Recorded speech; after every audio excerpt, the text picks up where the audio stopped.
Hi, so this video is called Intuition. Sorry, I'm just putting my phone on to silent. But to log out of here. Sorry, I forgot I'd went to the bathroom there and I forgot I'd left it on.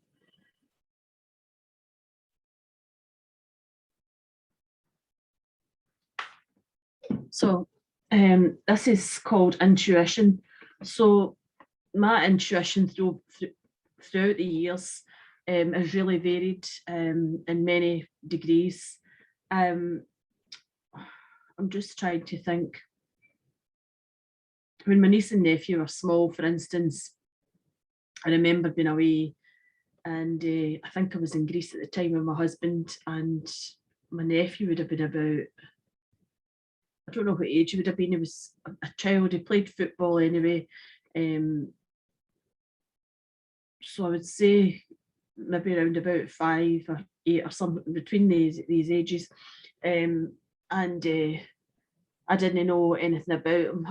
I never had a mobile phone then, so it's coming up to be 30 next year, so that's quite a number of years ago. And I remember being away in Greece, and I just had this intuitive knowing that something was wrong with him. I actually, as well as that, I seen him in the hospital. I seen he wasn't very well, and it was to do with his head area. Anyway, I went to the telephone box, one of these old-fashioned telephone boxes, and I said to my husband, I'm going to phone and I need to speak to my sister. And he said, oh, all right then. I said, think something's wrong with Darius. Anyway, I phoned home to my sister, and she was chatting away, and I said, is everything all right? And she said, yeah. And I said, and how's Darius? How's his head? And she was, how do you know what's wrong with him? How do you know what's wrong with him? I said, what happened to him? She said, oh, he was playing football. Something happened with the goalpost, and he banged his head in the goalpost or something along those lines. They had to get taken to hospital to get checked out of his head. I don't know whether they kept him in or not, because that was a long time ago. I need to really ask my sister what happened, and she was just like, how could you possibly know that? You're not even in this country. They didn't have mobile phones, didn't exist. We didn't have Facebook then. And I was trying to explain it. It was really hard for me, because that's just what happened. I just knew, and I actually seen a vision of him as well. So that was all those years ago. Fast forwarding to my oldest niece and nephew were, well, Darius I think was 13 and Jodie'd be about 11 or something like that. And just before that came about, my sister had been happily married, and I think I don't know if this was the same time or not. I might have got my time scales mixed up, because obviously I'm talking a long time ago. I had this feeling. I said to my husband, I used to have my niece and nephew a lot. We used to have them most weekends, and the summer holidays I would have them all summer holidays. My sister worked. We didn't have my mum. We lost my mum. Darius was actually 2 months old, and so I helped my sister out a lot. She was working. I was training, studying nursery nurse and different things at the college, and I would be working part-time. But the summer holidays I would take off and I would spend it with the children, my niece and nephew. And we used to go swimming, do loads of different things. We were really close. And I said to my husband, I've just got this. I don't think they're going to be coming here to this house much longer. They would stay over quite a lot. And he said, oh, don't be so silly, Aileen, don't be so silly. Where are you getting that from? And I said, well, that's what I'm feeling. I'm feeling this. I was an intuition. Like it's just this kind of gut feeling. A gut feeling, but I see and I know and a sensing, but it was a gut feeling like in your tummy. Like I just knew that things were going to be changing. And he said, oh, I don't think so. But anyway, my wee dog, the wee dog we had, he was 18. He was a Jack Russell. Benny, his name was.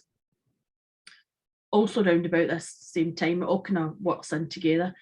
My husband had been working, and I had him. I don't know whether my husband was away at university or something. I don't know where. It was away somewhere anyway, and I had the wee dog, and he had taken really unwell, and I'd called my dad to say, can you come up? Benny's really unwell, and I was crying my heart out for the full week, and he was just like lying there, really lethargic. And I thought, I knew to myself he was going to be passing. I just had this gut instinct again that he was passing to the higher side of life. Anyway, my dad came up and said, "Oh, don't be so silly, he's got the flu or something. Did dogs get the flu? He's got the flu. He'll be all right." And I said, "Dad, he's not going to be all right." And I couldn't stop crying. I couldn't leave the house. So a week later, my wee dog, it was my wee baby really, he passed to the higher side of life, and I was with him when he passed. And Jodie and Darius's dad, Brian, came up. I don't know if it was that day or the next day, because he'd been in the family all that time, and the children knew him, and they came up to visit. And I'm sure he told me that him and my sister were splitting up, and I was really, really sad about that as well. I cried for months between the dog and then this happening. And then my sister had phoned me one night. I don't know if that was not much longer after that. I can't really remember if the time scale's wrong or whether it was a while after it, but I knew I had noted this intuition, this sixth sense that something was changing, really big changes happening in our life. And my sister had called me up one night on the phone and said, like basically the children wouldn't be coming, like she was going to be looking after them all. So I think she'd maybe had a new job or something then. When she was working like 4 nights night shift, and I know how tiring that is. And then she had a new partner, and things were really working out much better for her, and she was able to be there for them herself, and it was causing the children upset. I remember my niece used to come and she'd be crying because she wanted her mum, because obviously she was going through the breakup, and mum and dad splitting up, and she just wanted to be with her mum or her dad. Like I had to like call her, and so that happened a few times. And I just knew, I always said to the children, please don't come if you don't want to come. Don't just come here when you want to come. I'm here for you. If there's anything wrong, just let me know. I'll be there. But I already knew if there was anything wrong with them. I even knew when my youngest niece, I'd known for a while before she told me. I was waiting for her to tell me that she was expecting her first child. And she said, "Oh, surprise, surprise." I said, "No, not really." And we started killing ourselves laughing. I said, "It's not a surprise to me." So I had known, because I kept saying to my husband, "I keep seeing this vision of Jodie with a baby." I said, "But I don't know why she's holding this baby." And anyway, I told her it. And anyway, we laughed and laughed about it, and I said, "I'm not going to say anything. I'm not going to say anything in the family, because I'll just wait until somebody tells me." Or something else I was going to tell you there. I don't know what it is, but it's left me. So I think what I was going to say was, a lot of times when this has happened to me, like I've had people round about me saying, "Oh no, are you picking up something from other people? Like, have you ever been in a meeting, whether it's a staff meeting or a meeting with your family or a meeting with your friend, and they're telling you one thing and you're picking up a completely other thing?" And it's really, I found it really hurtful. I think because I'm such a sensitive soul, I've thought, "Well, why are you telling me that when I'm picking up something completely different?" And a lot of my family get kind of feared being round about me, because I can pick up things from them I knew and they wouldn't tell me the truth. And it's not anything to be frightened of. I just know things. I feel that that is in my family, but it's maybe not recognised as much with them as it has been with me. It's just something that I've developed, and I believe everybody can develop whatever way they choose with their intuition. A lot of times in my life, it's been fabulous to know in advance. There's been times in my life, and as I said, it's been really hurtful. If somebody's telling you something, you're thinking they're not being sincere to me. Why are they being like that? Why they're not? But it's just, sometimes it's there to give you forewarning that that's the case.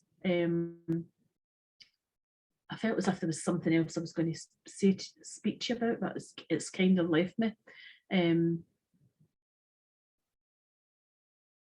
So always listen to your own intuition, always listen to your own gut instinct. If something doesn't feel right, even if 3,000 people are telling you, oh no, no, that's an imagination, listen to it, because we've all got it, and we dismiss it a lot.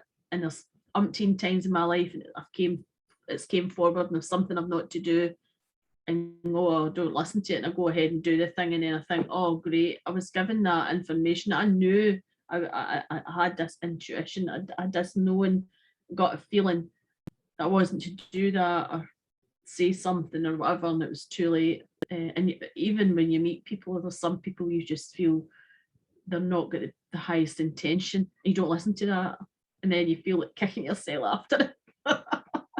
Anyway, that's my take on intuition.